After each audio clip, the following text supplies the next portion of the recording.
Thank you, Mr. Chairman. Facebook and Twitter and Google have massive power. They have a monopoly on public discourse in the online arena.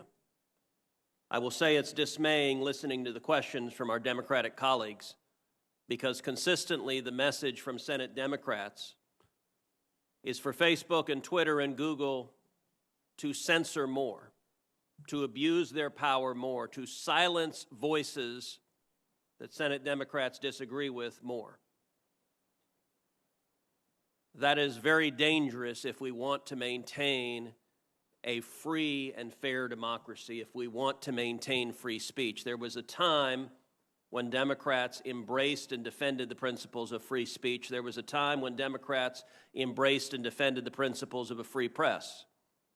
And yet there's an absolute silence from Democrats speaking up for the press outlets censored by big tech. There's an absolute silence for Democrats speaking out for the citizens silenced by big tech. Instead, there is a demand: use even more power to silence dissent, and that's a totalitarian instinct that I think is very dangerous. At the same time that big tech exercises massive power, it also enjoys massive corporate welfare through the effect of Section 230, a special immunity from liability that nobody else gets. Congress has given big tech, in effect, a subsidy while they become some of the wealthiest corporations on the face of the planet. Mr. Dorsey, I want to focus primarily on Twitter and ask you initially, is Twitter a publisher? Is Twitter a publisher? Yes. No, we are not. We distribute information. So what is a publisher? An entity that is publishing under editorial guidelines and decisions. Well, your answer happens to be contrary to the text of federal statute, particular Section 230, which defines an information content provider as any person or entity that is responsible in whole or in part for the creation or development of information provided through the internet or any other interactive computer service. Let me ask you, was Twitter being a publisher when it censored the New York Post?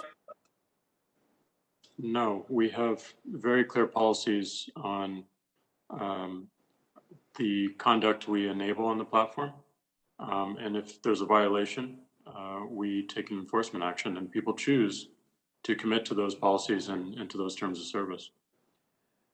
Except your policies are applied in a partisan and selective manner. You claim it was hacked materials, and yet you didn't block the distribution of the New York Times story that alleged to talk about President Trump's tax returns, even though a federal statute makes it a crime to distribute someone's tax returns without their consent. You didn't block any of that discussion, did you?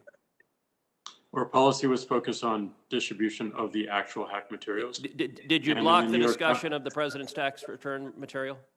And in the New York Times case, we interpret it as reporting about the hacked materials. Did you block Edward Snowden when he illegally released material? I don't have the answer to that. The answer is no. You haven't used this in a selective manner. Let me ask you, were you being a publisher when you forced Politico, another journalistic outlet, to take down their tweets on a topic that you had deemed impermissible? No. We were enforcing our policy and our terms of service. So on October 15th, Jake Sherman, a reporter at Politico, tweeted the following. I tweeted a link to the New York Post story right after it dropped yesterday morning. I immediately reached out to the Biden campaign to see if they had any answer. I wish I'd given the story a closer read before tweeting it. Twitter suspended me. So you actually have a reporter reporting on a story, asking the other side for comment, and Twitter says, hi, Jake Sherman, your account at Jake Sherman has been locked for violating Twitter rules. Now, what did the Politico reporter do? Immediately tweets after that, my goal was not to spread information. Well, that's a little worrisome just in and of itself. My goal was to raise questions about the story. Oh, my overlords in Silicon Valley, I was attacking the New York Post. You don't understand, I was attacking them, as I did in subsequent tweets, and see how the Biden campaign was going to respond. They later did respond. And then, not long after, Jake Sherman comes back with, my account is clearly no longer suspended. I deleted the tweet. When Twitter is editing and censoring and silencing, the New York Post, the newspaper with the fourth highest circulation in the country, and Politico, one of the leading newspapers in the country, is Twitter behaving as a publisher when it's deciding what stories reporters are allowed to write and publish and what stories they're not? No, and that account was not suspended. It fell afoul of the hacked materials policy. We realized that there was an error in that policy and the enforcement. Hold on, I'm literally looking at the tweet from Twitter that says your account has been locked. You're telling me that this is not an accurate... That's a lock and can be unlocked when you delete the... I understand that you have the star chamber power. Your answer is always, well, once we silence you, we can choose to allow you to speak. But you are engaged in publishing decisions. Let me shift to a different topic. Mr. Dorsey, does voter fraud exist? I don't know for certain. Are you an expert in voter fraud? No, I'm not. Well, why then is Twitter right now putting purported warnings on virtually any statement about voter fraud? We're simply linking to a broader conversation so that people have more information. No, you're not. You put up a page that says, quote, voter fraud of any kind is exceedingly rare in the United States. That's not linking to a broader conversation. That's taking a disputed policy position, and you're a publisher when you're doing that. You're entitled to take a policy position, but you don't get to pretend you're not a publisher and get a special benefit under Section 230 as a result. That link is pointing to a broader conversation with tweets from publishers and people all around the country. Mr. Dorsey, would the following statement violate Twitter's policies? Quote, absentee ballots remain the largest source of potential voter fraud. I imagine that we would label it so that people can have more context and read through. How about this quote? Quote, third-party organizations, candidates, and political activists voter fraud is particularly possible where, quote, third-party organizations, candidates, and political party activists are involved in, quote, handling absentee ballots. Would you flag that as potentially misleading? I don't know the specifics of how we might enforce that, but I imagine a lot of these would have a label pointing people to a bigger conversation. Well, you're right. You would label them because you've taken the political position right now that voter fraud doesn't exist. I would note both of those quotes come from the Carter-Baker Commission on Federal Election Reform. That is Democratic President Jimmy Carter and former Secretary of State James Baker. And Twitter's position is essentially voter fraud does not exist. Are you aware that just 2 weeks ago in the state of Texas, a woman was charged with 134 counts of election fraud? Are you aware of that? I'm not aware of that. If I tweeted that statement with a link to the indictment, would you put a warning on it that says, well, the Democratic Party position right now is voter fraud doesn't exist? I don't think it's useful to get into hypotheticals, but I don't believe so. You don't believe so? Well, we're going to test that because I'm going to tweet that and we'll see what you put on it. All right.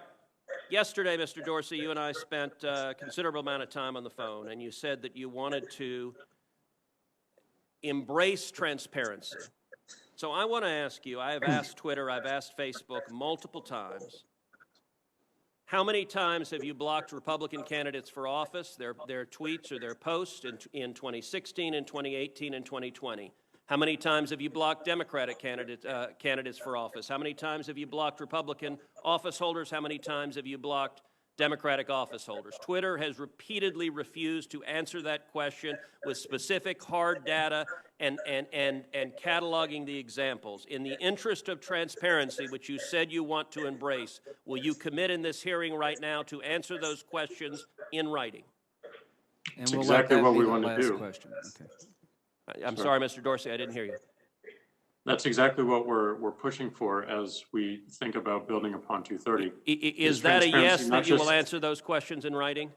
Transparency, not just of outcomes, but also our process as well. Is that a yes that you will answer those questions in writing? We'll certainly look into it and see what we can do. And actually answer them and not give lawyerly doublespeak about why you're not going to give specifics. Answer them. Will you commit to this committee that you will answer those questions? We're going to work to answering broader transparency around outcomes. All right, that's a no. Mr. Zuckerberg, how about you? Will you commit that Facebook will answer those specific questions, cataloging the number of instances in which Democrats in 16, 18, and 20 have been silenced versus the number of instances in which Republicans have been silenced on Facebook? Senator, I'm not sure if we have that data available, but I will follow up with you or your team. Okay, I'm going to take that as a yes, and I'm going to take Twitter. We'll see if it's a yes or transparency is bogus and we don't intend to provide it. Senator Durbin.